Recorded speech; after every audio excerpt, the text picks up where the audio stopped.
Capítulo 12. Vimanas são discos voadores? Encontrei mais 3 características compartilhadas entre os Vimanas e os discos voadores. As coisas escritas há milhares de anos sobre os Vimanas têm uma semelhança incrível com as coisas escritas hoje sobre discos voadores. Os Vimanas eram redondos, às vezes em forma de barco. Elas brilhavam no escuro. Tinham 2 fileiras de bicos nas laterais, por onde a força podia ser liberada para controlar suas manobras. Em 22 de março de 1950, 2 pilotos de avião americanos, Adams e Anderson, viram um objeto peculiar das janelas de suas cabines. O objeto circulou a aeronave com facilidade, aproximando-se o suficiente para que eles observassem uma fileira dupla de luzes azuladas. A luz mais estranha e mais forte que já tinham visto, ao longo de toda a sua extensão. Eles interpretaram as luzes como janelas da cabine brilhantemente iluminadas e ficaram surpresos por não verem nenhum rosto olhando para eles. Também lhes pareceu estranho que a cabine desse monstro fosse tão bem iluminada, dificultando, se não impossibilitando, a observação de dentro.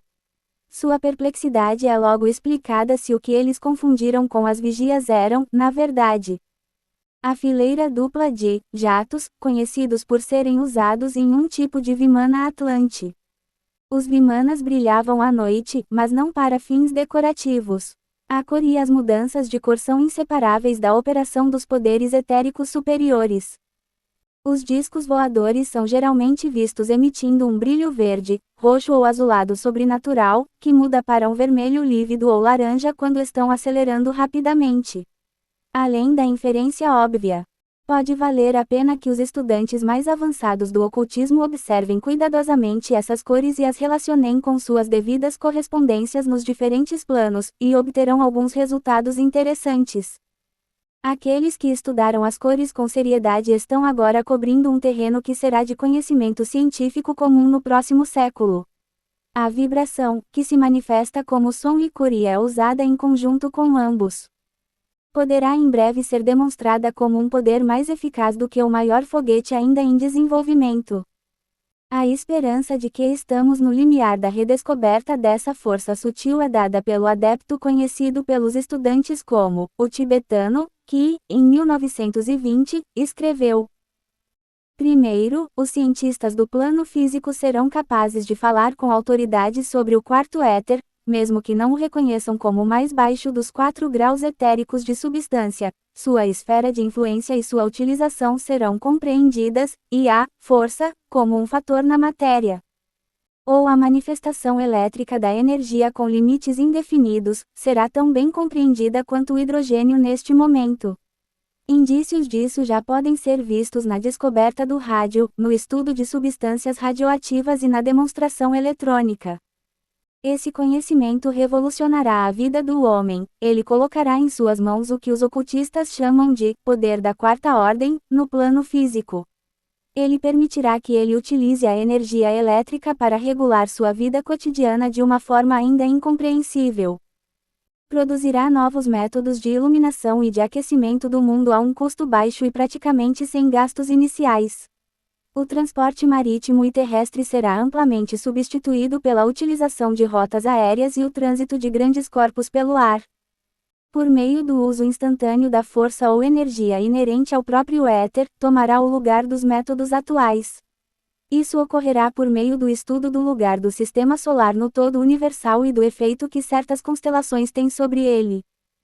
Isso levará a uma investigação minuciosa das condições polares da Terra, das correntes planetárias e magnéticas e da relação elétrica entre nossa Terra e os esquemas planetários de Vênus e Marte. Quando isso for realizado, a astronomia e a astrologia esotérica serão revolucionadas. Isso ocorrerá no final do século, após uma descoberta científica de importância ainda maior do que aquela sobre a natureza do átomo. A luz sobrenatural, vista por Adams e Anderson, estava fora do tempo. Para seus netos, ela será tão comum quanto a luz elétrica é para nós. Nossos avós teriam considerado um sinal de neon algo fora deste mundo, provavelmente uma manifestação do maligno. Alguns dos Vimanas viajavam em grandes ondas, aproximando-se e afastando-se da Terra. Isso pode ou não ter sido devido ao fato de seguirem certos caminhos magnéticos definidos, que agora se sabe que circundam e interpenetram o planeta. Essas forças magnéticas eram conhecidas pelos Atlantes, conforme depreendemos da estrofe de Dizian. A matéria de Foat circula, a roda que não é vislumbrada se move em rápida revolução dentro da caixa externa mais lenta, a crosta de nosso planeta. Muitas vezes me perguntei se agora, de fato, temos um vislumbre da roda que não é vislumbrada, naquelas tempestades de neve, ou faixas que passam pelas telas de televisão e que se relacionam com o quarto éter do ocultismo e o quarto estado da matéria da ciência. Com relação ao movimento para cima e para baixo de alguns Vimanas, leia o que Donald Cahill escreveu em seu interessante livro, The Flying Saucers Are Real. No mesmo dia, cerca de 2 horas depois, um fenômeno celeste foi observado por vários observadores sobre a base aérea de Lockbourne, Columbia, Ohio. Foi descrito como sendo redondo ou oval, maior do que um C-47 e viajando mais rápido do que 500 metros, ph. Brilhava de branco a laranja, fazia movimentos como uma elevação e, em um momento, pareceu tocar o solo, p. 21. Em outra ocasião, 2 oficiais americanos relataram um disco voando ao longo de um vale com um movimento semelhante a uma elevação. Em 29 de maio de 1951, às 3h48 da tarde, 3 redatores técnicos do Departamento de Aerofísica da fábrica da North American Aviation em Downey, nos arredores de Los Angeles, estavam conversando no terreno da fábrica. Eles eram Victor Black, Werner Eichler e Ed J. Sullivan. De repente, eles olharam para o céu. Sullivan descreve o que eles viram. Aproximadamente 30 objetos brilhantes, parecidos com meteoros, saíram do leste em um ponto cerca de 45 graus acima do horizonte, fizeram uma curva em ângulo reto e varreram o céu em uma formação vertical ondulante. Eles se moviam com um movimento de pedras planas pulando em um lago liso. Agora, a força emitida pelos Vimanas era suficiente para virar uma embarcação inimiga de cabeça para baixo ou para dobrar as árvores quando elas passavam pelas grandes florestas pré-históricas. Cahill escreve, 24 de junho de 1947. Um garimpeiro de Portland chamado Fred Johnson, que trabalhava nas montanhas Cascade, avistou 5 ou 6 discos se movendo ao sol. Então ele notou que o ponteiro da bússola de seu relógio especial estava oscilando loucamente de um lado para o outro, p. 24. E 2 observadores em Twin Falls, Idaho, viram um disco bem baixo sobre uma floresta. Embora fosse um dia perfeitamente calmo, as árvores abaixo dele estavam balançando como se estivessem sendo açoitadas por um furioso vendaval.